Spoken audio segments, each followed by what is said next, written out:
শুভ সকাল সবাইকে অনেক অনেক শুভেচ্ছা একটা নতুন ভিডিওতে। আশা করি আপনারা সবাই ভালো আছেন। চলে আসলাম আরেকটা নতুন ব্লগ আপনাদের সাথে শেয়ার করতে। আজকে হচ্ছে শনিবার। শনিবারে আমরা নিরামিষ খাবো। তো নিরামিষের জন্য সবজি কাটাকুটি করে নিয়েছি। তো এখানে হচ্ছে পুঁইশাক কেটেছি। আজকে হচ্ছে পুঁইশাক দিয়ে একটা নতুন রকমের রান্না করব। এই রেসিপিটা হয়তো আপনারা অনেকেই চিনেন বা খেয়েছেন। কিন্তু আমি খুব একটা খাই না। আমি ইউটিউব দেখেই শিখেছিলাম। আমার কাছে খুব ভালো লাগছে। তো রেসিপিটা করার জন্য আমাদের লাগবে হচ্ছে পুঁইশাক। তারপর হচ্ছে আমি এখানে নানা রকমের সবজি ব্যবহার করেছি, যেমন মিষ্টি কুমড়া, ধুন্দুল, পটল, তারপর হচ্ছে একটু আলু দিয়েছি। মানে সব রকমের সবজি আপনারা চাইলে এর মধ্যে ব্যবহার করতে পারবেন। তো পুঁইশাকের যে সমস্ত উপকরণ মানে যা যা সবজি লাগবে সব কাটাকুটি হয়ে গেছে। আর এখানে হচ্ছে পেঁপে কাটতেছি। পেঁপে অল্প একটু আছে, মানে অর্ধেক পেঁপে আছে। এখন অর্ধেক পেঁপে দিয়ে তো আমাদের হবে না, এর জন্য আমি একটা বড় সাইজের আলু দিয়েছি। আলু আর পেঁপে একসাথে মিক্সড করে একটা সবজি রান্না করব ঘি দিয়ে। এই সবজিটা খেতে আমার কাছে খুবই ভালো লাগে। তো নিরামিষ রেসিপি আর কি বলবো বলেন। এমনিতেই তো এখন যা রান্না করি সব কিছুই আপনাদের সাথে শেয়ার করি, রেগুলার দেখা যায় যে একই রকম রেসিপি হয়ে যায়। আর আমি যা রান্না করি আপনারাও সেগুলাই পারেন। এখন আমার কাছ থেকে নতুন করে কিছু শেখার মতো আপনাদের আর নেই।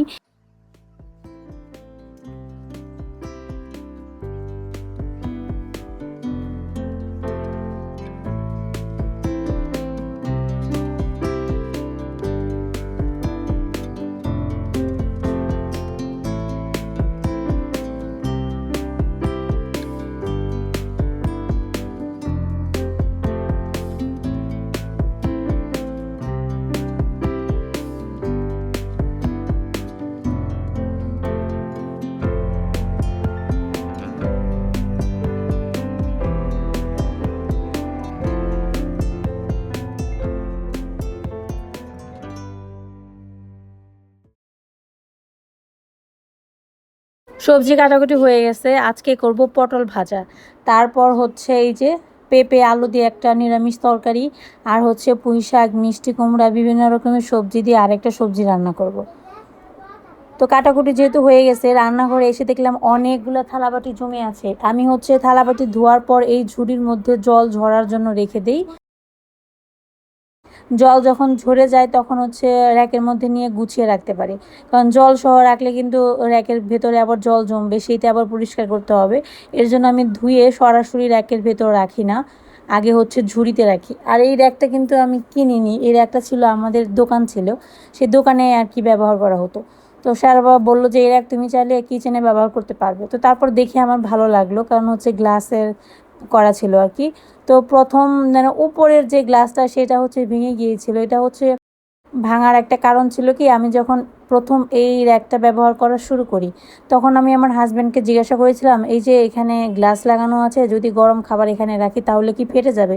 তো সে বলল এটা না ফাটার চান্স অনেক বেশি, হয়তো ফাটবে না। তো আমি কয়েকবার জিজ্ঞাসা করছিলাম, সে বললে যে ফাটবে না। তারপর রান্না করার পর গরম তরকারি এখানে রাখার পর দেখা গেল হঠাৎ করে একদিন ফেটে গেল।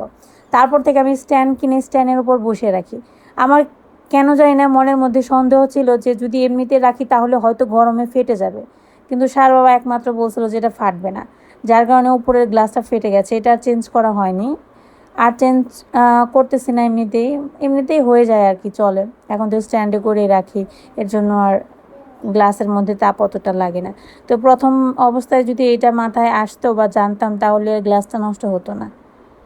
কি আর করার বলেন, সব কিছু হচ্ছে না জানলে যা হয় আর কি। তো এখন রান্না বান্না শুরু করলাম। প্রথমে পটল ভাজা করব। পটল ভাজা খেতে আমার এত ভালো লাগে। নিরামিষের দিনে একটা ভাজির আইটেম, একটা ডাল, একটা শাক ভাজি মানে থাকলে খাওয়াটা কিন্তু ভালো লাগে। তো এখানে পটল ভাজার একটা প্রবলেম যেটা আমি ফেস করি সেটা হচ্ছে যে পটল ভাজি করার সময় তেলটা কেমন যেন একটু কালো হয়ে যায়। মানে কয়েকটা ভাজার পর এত কালো হয়ে যায়, তারপর সেই তেলে আর অন্যগুলো ভাজতে গেলে দেখা যায় যে ভালো হয় না ভাজা, দেখতে ভালো লাগে না, একটু পুড়ে পুড়ে যায়। এটা কি আপনাদের সাথেও হয়? অবশ্যই কমেন্ট করে জানাবেন। তো এর জন্য পটল ভাজতে আমার খুব একটা ভালো লাগে না, কিন্তু পটল ভাজা খেতে খুব ভালো লাগে।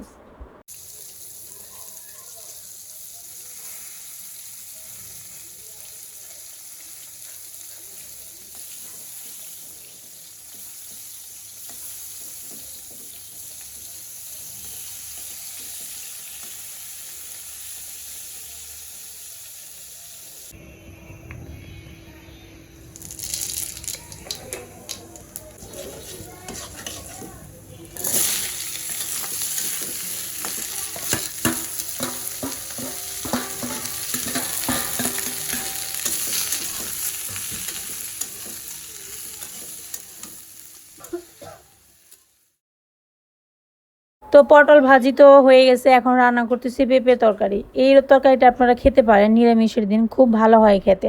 তো এখানে হচ্ছে মাসকলাইয়ের ডাল ব্যবহার করছি। তো প্রথমে একটু 5 ফোড়ন দিবেন, তারপর হচ্ছে মাসকলাইয়ের ডাল দিবেন। তো কলাইয়ের ডাল দেওয়ার পর এর মধ্যে পেঁপেটাকে একটু যেভাবে লাউ বটি করে, মানে লাউয়ের তরকারি করে চিংড়ি মাছ দিয়ে, ওইভাবে করে কাটবেন। হচ্ছে লবণ দিয়ে সুন্দর করে কষিয়ে জল দিয়ে বসিয়ে দিবেন, আর নামানোর আগে একটু ঘি দিবেন। হয়তো রান্নাটা দেখে আপনাদের ভালো লাগবে না, খেতে এত ভালো লাগে, না খেলে বুঝতে পারবেন না। তো এখানে হচ্ছে পুঁই শাকের তরকারিটা রান্না করব। তো প্রথমে হচ্ছে সবজিগুলো কষিয়ে নিতেছি। এখানে দেখেন কি কি সবজি দিছি। এখানে বেগুন দিলে ভালো হতো, কিন্তু বেগুনটা শেষ হয়ে গেছে, তার জন্য বেগুন ছাড়াই রান্না করতেছি। যেহেতু ধুন্দুল দিয়েছি, তো বেগুন না থাকলেও সমস্যা নাই, ধুন্দুল হচ্ছে বেগুনের কাজটা করে দেবে। সেই সবজিগুলো প্রথমে কষিয়ে নেবো, একটু বেশি করে কাঁচামরিচ দেবো, আর মিষ্টি কুমড়া দিয়েছি হচ্ছে একটু মিষ্টি মিষ্টি হওয়ার জন্য। আর সামান্য পরিমাণ চিনি দিয়ে দিবেন, তাহলে একটু মিষ্টি মিষ্টি লাগবে, তাহলে আরও ভালো লাগবে খাইতে। তো সবজি কষানো হয়ে গেলে এর মধ্যে হচ্ছে আমি পুঁই শাকটা ব্যবহার করব। তো পুঁই শাকটা আনছিলাম মূলত হচ্ছে চিংড়ি মাছ দিয়ে খাওয়ার জন্য, কিন্তু পরের দিন হচ্ছে নিরামিষ পড়ে গেল, শনিবার যেহেতু, এর জন্য আর পুঁই শাক খাওয়া হলো না, মানে চিংড়ি মাছ দিয়ে খাওয়া হলো না। তো সমস্যা নেই, আবার আনবো। এখন তো পুঁই শাকেরই দিন, পুঁই শাক তো খেতেই হবে। কদিন পরে ইলিশ মাছ পাওয়া যাবে, ইলিশ মাছ দিয়ে পুঁই শাক দিয়ে খেতে যে কী দারুণ লাগে, আমার তো খুব ভাল লাগে। আর ঢাকাতে খুব সুন্দর সুন্দর ইলিশ মাছ কিনতে পাওয়া যায়। আর আমাদের বাংলাদেশে ইলিশ খাইতে কিন্তু অনেক টেস্ট। আমার তো ভালো লাগে, খুব ভাল লাগে খাইতে।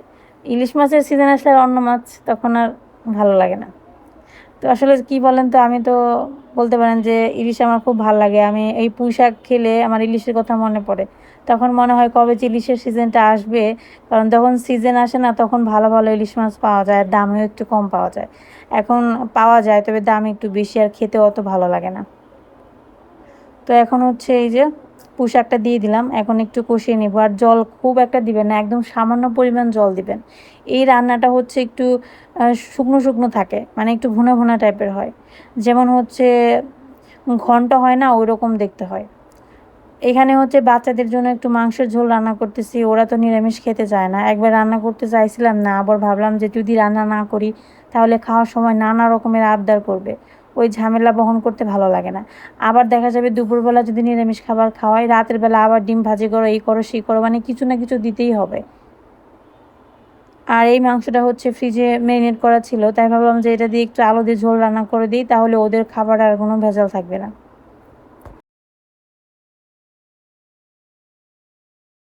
আজকের ভিডিওটা এই পর্যন্তই ছিল। কেমন লাগলো বলবেন সবাই। ভালো থাকবেন সবাই, ধন্যবাদ সবাইকে।